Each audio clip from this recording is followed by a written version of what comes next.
트럼프 미국 대통령이 전 세계를 상대로 부과한 첫 관세가 지난 12일 발효됨에 따라 한국도 미국에 철강과 알루미늄을 수출할 때 25% 관세를 부과받게 됐습니다. 또 오는 4월 2일에는요, 미국이 각 국가별 상호 관세를 부과할 때 다양한 비관세 장벽도 감안을 하겠다, 이런 입장이어서 우리로서는 혹시 다른 분야, 특히 소고기를 포함한 농축산 분야 등에서도 수입 압박이 커지는 것 아니냐, 이런 우려가 나오고 있습니다. 그런데 최근에 미국이 한국을 민감 국가로 검토하고 있다, 그리고 이게 4월 15일부터 시행될 수 있다, 이런 취지의 보도까지 나와서 당일 아침에 조간을 보던 저도 화들짝 놀라고, 이 뉴스를 접한 많은 분들도 국회에서도 여야 할 것 없이 의원들이 다들 놀란 모습이었습니다. 국회 외교통일위원회 의원들이 다들 한국 정부에 잘 대응해야 한다, 이렇게 한 목소리로 주문을 했습니다. 그 심각성을 가지고 면밀하게 좀 상황을 주시하고 대처해 주시기를 바랍니다. 네. 거기에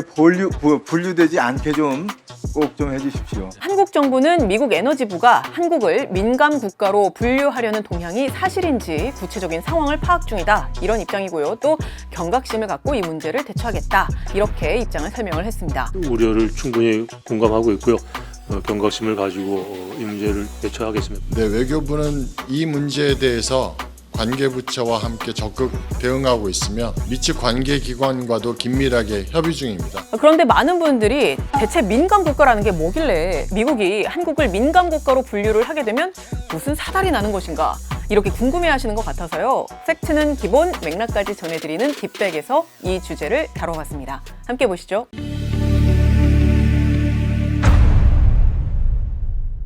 자, 민감 국가 대체 뭘까요? 외교부 장관이 설명한 문장부터 들어보시겠습니다. 이게 에너지부와 밑에 산하 국책연구소 17개 연구소의 어떤 정보라든가 연구 활동에 제약을 가하는 정책적인 참고를 해야 되는 그런 나라로 분류될 거로 알고 있습니다. 네, 조 장관이 간명하게 설명을 했는데요. 미국 에너지부에서 공개한 여러 자료들에 담긴 민감 국가의 개념들 함께 살펴보시겠습니다. 우선 홈페이지에 한눈에 보이게 정리가 된 내용은요, 미국 연방 공무원들의 해외 출장 규정과 관련한 맥락에서 민감 국가 개념이 나옵니다.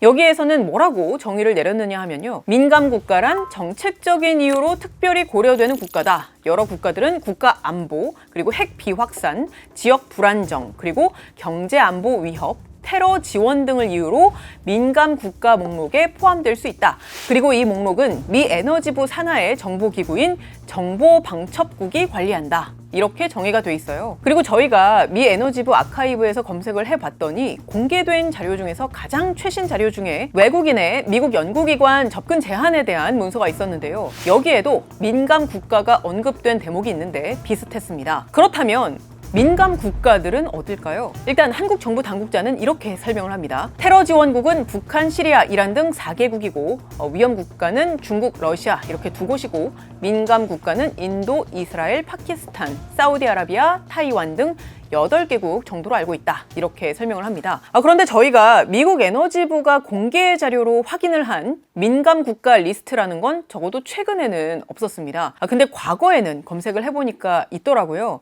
2014년 자료로 추정이 되는 미국 에너지부 자료는요, 북한, 쿠바, 이란, 리비아, 수단, 시리아 등 테러 지원국들을 포함을 해서 민감 국가들을 쭉 공개를 해놨습니다. 바로 이런 리스트입니다.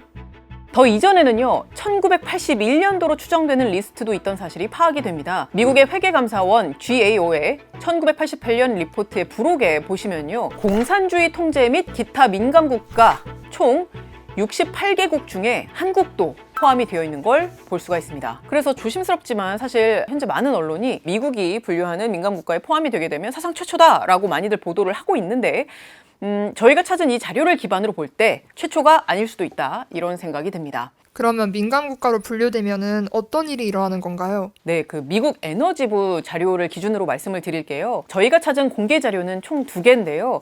2019년에 수정이 되어 있는 자료에 따르면 미국 연방 소속 모든 직원들은요, 민감 국가를 방문하거나 민감 국가의 외국인과 상호작용을 할 경우 미국 에너지부 산하의 정보방첩국의 사전 브리핑과 사후 브리핑을 받아야 한다, 이런 취지의 내용이 담겼습니다. 그러니까 말하자면 너 왜 갔니? 가서 뭐 했니? 혹은 뭐 할 거니? 돌아와서는 또 뭐 무슨 얘기를 한 거니? 뭐 이렇게 확인을 받아야 한다는 겁니다.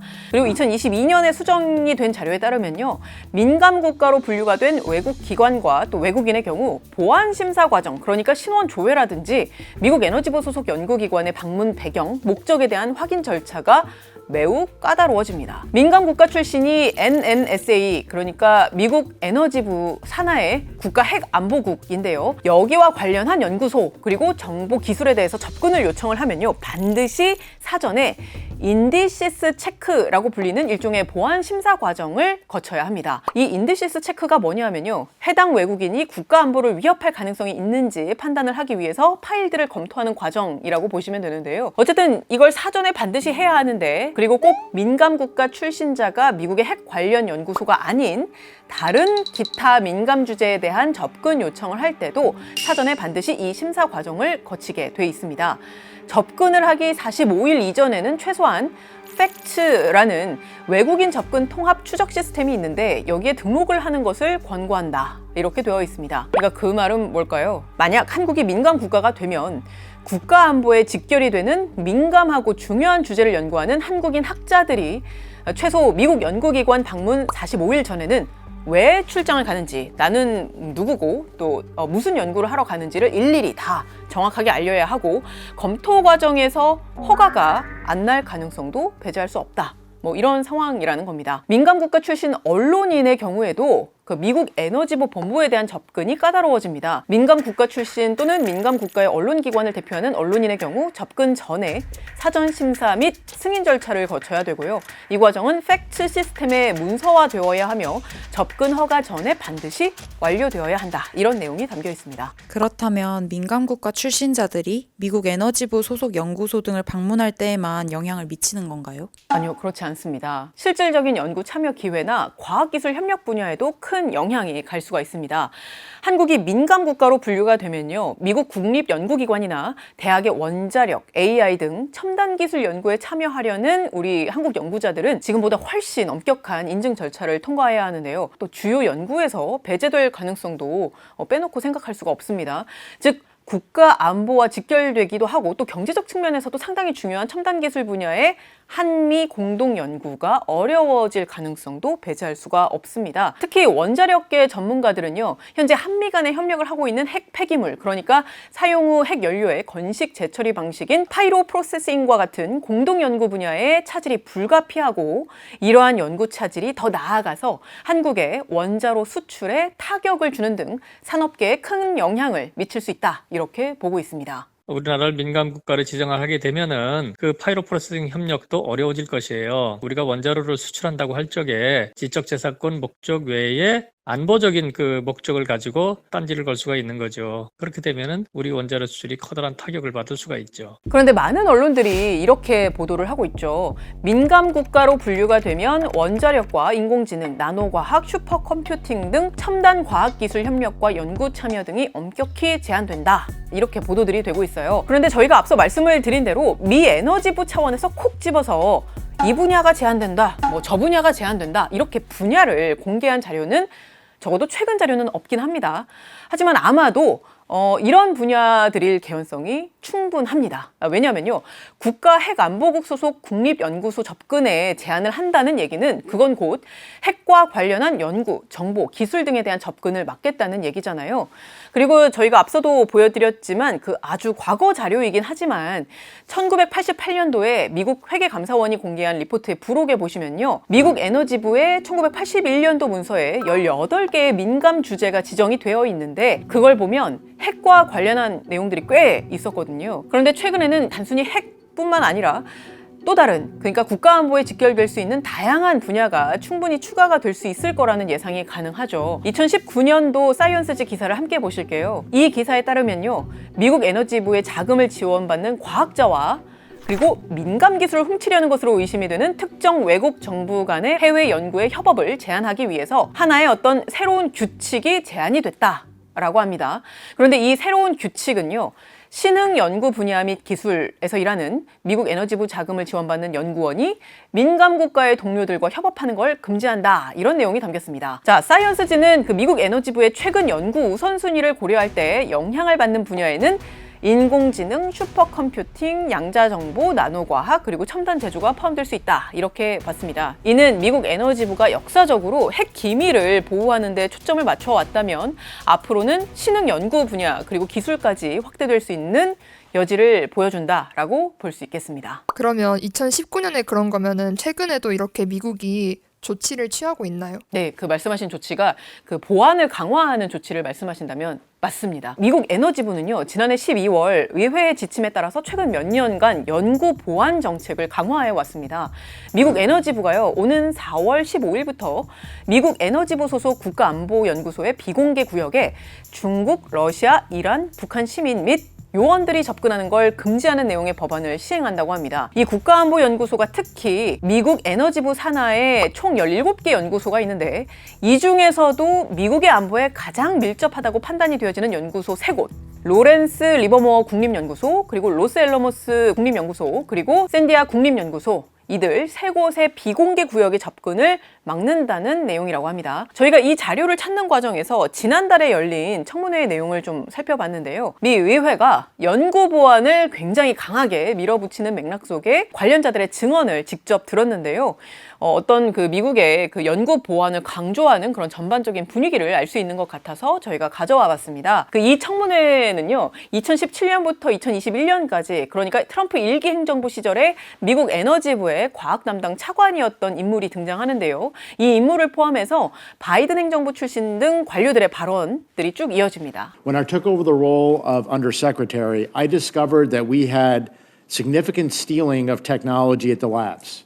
Not only that, but our policy allowed our own researchers to legally be employed by Communist China at the same time as working at our national labs. The U.S. enterprise would not function without foreign-born scientists and engineers, but we also cannot afford to have things stolen from us, property stolen from us by nefarious acts that threaten our U.S. economy and our national security. 그런데 정말 한국이 지금 함께 언급되는 나라들만큼 뭔가 미국에 심각한 위협을 줬었나요? 네, 저희가 사실 민감 국가가 뭔지 길게 설명을 드렸잖아요. 그런데 한국이 민감 국가로 분류될 만한 유의미하고 어떤 위험한 단초를 미국에 제공을 했나? 근데 이거는 확실히 알기가 어렵습니다. 일단 저희가 미국 에너지부에 메일을 보냈습니다. 이런 보도가 나왔는데 사실이냐? 왜 동맹인 한국이 민감 국가냐? 만약에 그렇게 검토하는 게 사실이라면 도대체 이유가 뭐냐? 이렇게 물어봤어요. 근데 아직 답이 오진 않았습니다. 혹시 답이 오게 되면 나중에라도 말씀을 드릴게요. 그런데 그들도 조태열 외교장관이 국회에서 이야기한 것처럼 지금 자신들 내부적으로도 경위 파악을 하는 중인 것 같아요. 그리고 그 조직도 지금 다른 맥락에서 난리입니다. 난리. 그러니까 에너지부에서는 지난달부터 직원 해고를 시작했거든요. 약 1000명의 연방 공무원 대다수가 아마 수습 기간 중인 직원들인 것으로 보이는데 여튼 이들이 해고 통보를 받았다라고 보도가 되었고요. 그리고 그 해고된 직원 중에서 300명 이상이 미국 핵안보국 소속인 걸로 알려졌는데 최종적으로는 28명을 제외한 나머지 인원은 해고 조치가 철회되었다고는 합니다. 어쨌든 해고 바람이 이 조직에도 몰아쳤다. 그래서 이걸 보면서 저도 드는 생각이 아니 내부 사정이 이렇게 정신이 하나도 없을 텐데 과연 이 상황에서 한국을? 이렇게 싶기도 합니다. 아마 만약에 이게 검토가 되는 게 사실이라면 그 이전에 이미 검토가 된 게 아닌가 싶기도 합니다. 이거는 근데 저의 개인적인 의견입니다. 이 이유를 두고서 해석들이 분분합니다. 이걸 최초 보도한 한겨레 신문 기자의 경우에는 한국에서 핵무장론이 분출되는 것을 미국이 경계하는 맥락에서 이런 조치를 했을 수도 있다라고 봤고요. 실제 국회 외통위에서 민주당 의원들이 그런 문제 제기를 하기도 했습니다. 물론 그럴 개연성이 없진 않아요. 미국 에너지부가 한국의 여론이 그러니까 핵무장론이 막 분출되기 때문이다. 이거는 진짜 알 수가 없고 사실관계를 알 수는 없습니다. 그러나 이왕 이야기가 나온 김에 제가 제 의견을 말씀을 드리자면 실제로 저희가 지난번 핵무장 편에서도 그 부분을 지적한 바가 있죠. 핵무장론의 필요성이 실제 점차 부각되고 있는 현실과는 별개로 정치권에서 핵무장 해야 된다 목소리를 높이고 그보다는 좀 톤이 낮지만 핵 잠재력을 갖춰야 한다 이렇게 정치권에서 이야기를 하면 과학기술계의 연구 기회라든지 사업 확장의 기회가 사라질 수 있고 그렇게 되면 그 결과 그분들이 말하는 핵 잠재력이라는 건 오히려 훼손될 수 있다는 점, 그 부분을 좀 짚고 넘어갔으면 합니다. 사실 이 주제가 한국의 국익과 관련한 주제잖아요. 언론에서 이렇게 우려를 하면서 이렇게 해야 된다라고 말하자면은 경고를 하는 거죠. 중요한 건 한국 정부가 총력을 다해서 그런 사태가 발생하지 않게 막아내야 한다는 점입니다. 정부는 최악의 경우를 상정해서 과기부, 산자부, 외교부 등등 다 할 것 없이 다 같이